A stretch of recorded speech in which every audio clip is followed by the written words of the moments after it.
absolutely beautiful.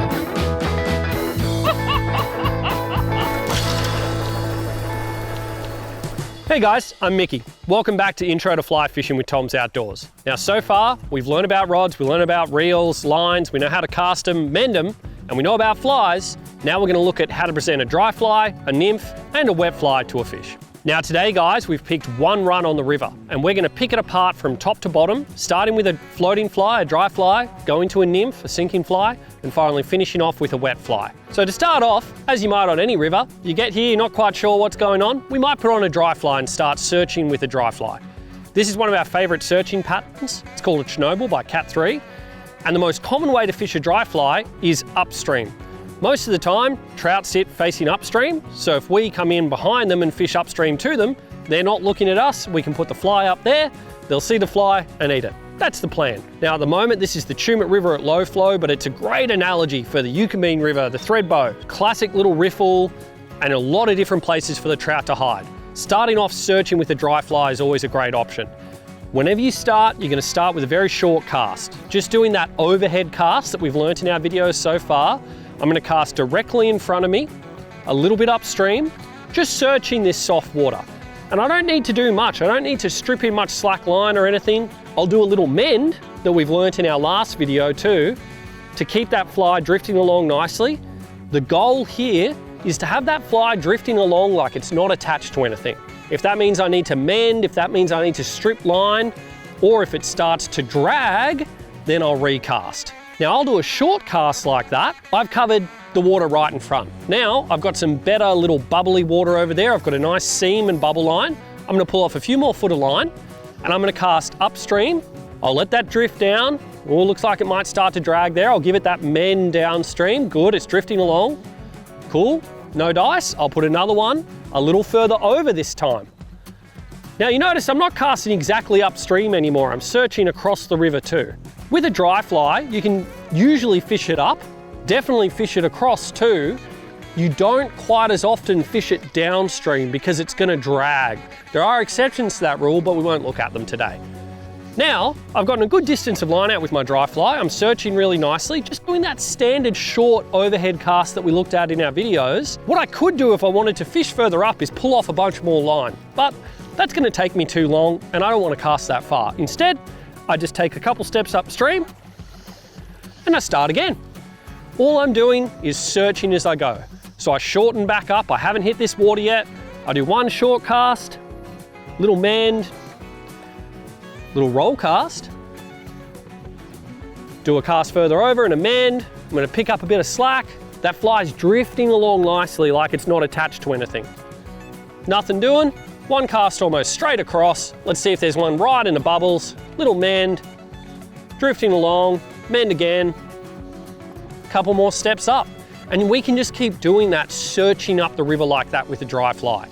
Now, we're gonna look at getting a little bit deeper, and next we're gonna fish a nymph. Now, you don't need to go clipping your dry fly off to start this process. What we're gonna create here is probably one of the most versatile rigs of all time. It's called a dry dropper. Now, I've started off with my big dry for a reason, because if a fish doesn't want to eat it, it's also gonna work really well to suspend a nymph, and that's what we're gonna do now. So all I need is a little bit of tippet. I'm gonna pull off about 3 foot, and what I'm going to do is tie it to the hook on the dry fly, at the bend of the hook. So I've tied that 3 foot of tippet on with a penny knot to the back of the hook there, and then I'm going to attach one of our nymphs.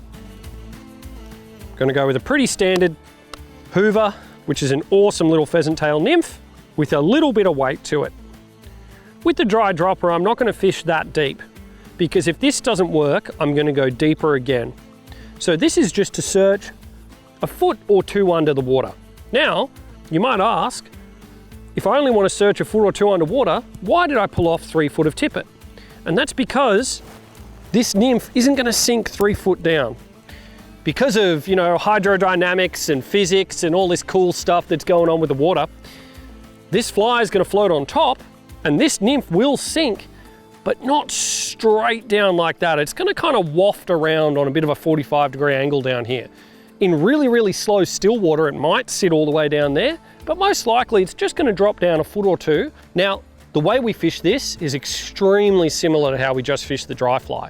We search all the same water with the same cast, moving the same, but instead of seeing a fish come up to eat our dry fly might get pulled under, or it might just twitch along on the top.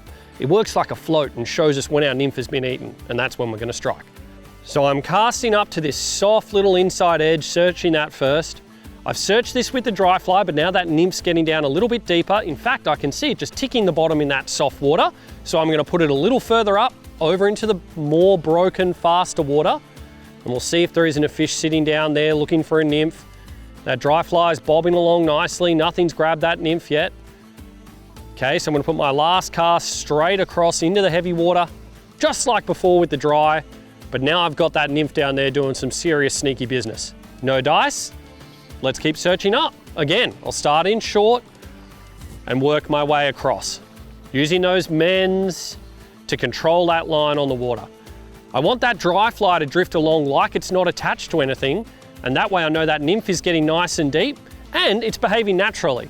Nymphs don't tend to scoot around an awful lot. They tend to drift along with the current. So I don't want too much movement on my nymph or my dry fly.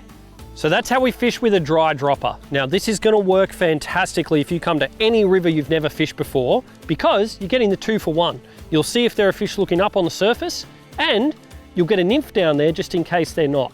Just remember to adjust this length and how heavy a nymph is depending on the water. If you've got a nice big boisterous river, you might go 3 or even 4 feet and quite a heavy little nymph. If you're only fishing a tiny creek, you might only need a foot or 2 and quite a light nymph. You don't want that nymph to be stuck on the bottom, but you want it to be down there, you know, about in the middle of the water column, doing its business. So now that we've fished our dry fly and our dry dropper rig, we're going to look at going even deeper again. We're going to use 2 nymphs and get right down to the bottom. Okay, so I've just set up an indicator nymph rig. So I've got my indicator, or float as most people would call it, and I've got a little pheasant tail nymph on a dropper, and then a red tag, which is going to be my attractor on the point. Now I'm going to fish this a little differently to fishing the dry or the dry dropper. With the dry and dry dropper, I started quite in the shallows, working my way over. Now I've already checked this run in those shallows and I don't think anything's sitting there. With this indicator nymph rig, its real advantage is searching deeper water. So I've already searched the water that I'm standing in. I've gotten a lot closer to the deeper water. I'll start off with an overhead cast. And with this indicator rig, I do a lot of mends. I keep my rod nice and high to keep fly line off the water. I want to let those nymphs get down. And then when I come to the end, I give it a little jiggle. Fish love the little jiggle. And then I'm going to roll cast back up again. Sometimes it might take a roll cast or 2 to get the flies up to where you want them, but that's fine. You're not going to spook any fish wading over to them in this deeper water if you're nice and slow. This is about bombing a fly down in there and not worrying too much about scaring fish. Now when I say high sticking, it does the same thing a mend does. It takes the fly line a little bit out of the equation. So I can mend to make sure that indicator doesn't drag, or I can just stick my arm out, lift my rod, and there's no fly line pulling on that indicator. So now my nymphs are getting nice and deep because there's no drag in that system. And when they're getting deep, that's when they're going to get eaten.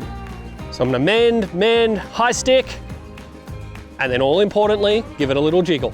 Remember in our fly series, we talked about how nymphs turn into adult. They turn into flying insects. On their way up, they tend to move a fair bit, and sometimes fish want a little bit of movement on the nymphs and they just smoke them and wake them up.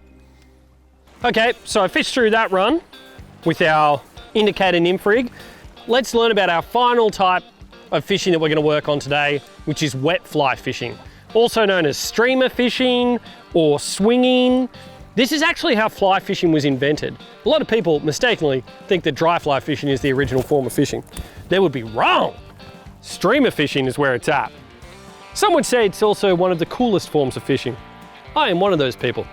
So I've got to the top of the run, and what I'm going to do is put on our little woolly bugger. In this case, this is a little pattern called a Magoo, but basically it's a woolly bugger with a tungsten bead head, and I fished all the way up through this run. And quite often, this is when people fish a streamer. Sometimes I like doing this first, and then turning around and fishing a dry fly back upstream. But once you've given it all you possibly can, you put your streamer on, you cast it across the current, and you hold on. It's that easy. Now this is why wet fly fishing or streamer fishing also gets called swinging, because what we're going to do is cast across the current, hold onto our line, and let our line swing the fly across the current, covering a big sweep of water as it does. With our dry fly, we fished upstream, sometimes a little bit across. With our nymphs, we fished upstream, a little bit across, and gave it a little wiggle at the end. With our streamer, or wet fly, we fish it across, maybe a little bit downstream, let it swim across the current, just like a little prey item trying to escape, trying its absolute best. And then when it gets to the end, we give it a few strips or a few chugs, my personal favorite. The best thing about the Scandi chug is you're just like, oosh, oosh. We take a couple steps downstream and we search the next spot. We can also work into streamer fishing or wet fly fishing or swinging mends. Now, if I'm gonna cast across and mend upstream against the current, it's gonna slow that fly down and generally let it drop a little more. If I mend downstream, that line's gonna get picked up by the current and it's gonna speed that fly up and swing it across a bit faster. It's good to mix up your mends, retrieves, your strips and your chugs to see if the fish are after something a bit more animated than usual. Now, one of the biggest advantages of streamer fishing or wet fly fishing is that I'm casting right across the current, and as soon as I'm tight to that line, I don't have to do much, but I'm fishing the whole river. It covers water really efficiently. It's a great way to search big rivers that you've never fished before and to see if the fish are switched on. Generally, if they're quite hungry and they're grabbing stuff, they'll grab a streamer. Now, with dry fly fishing, we see the fish come up and eat our dry fly. And with our indicator nymphing or dry dropper fishing, either our dry or our indicator gets pulled underwater. That's how we know we have a fish. When we're streamer fishing, it's all by feel. You've got to make sure you keep your rod down, you keep in good contact with your line, and occasionally you've got to strip the slack out of your system too. You want to be able to feel on that finger when a fish eats the fly. When it does, I like giving it a little strip or a little chug and then lifting the rod. If you lift the rod too soon, you don't get a very good hook set, but if you give it a little strip or a little chug, sets that hook, and then you put them on the rod and have fun. So there you have it, guys, the basics of fishing a dry fly, a nymph, or a streamer. Now, if you've got any questions, feel free to comment on the little commenty thing below me here, or you can send us a message to the shop, call us, drop in, and as always, you can fax Pat. Fax Pat.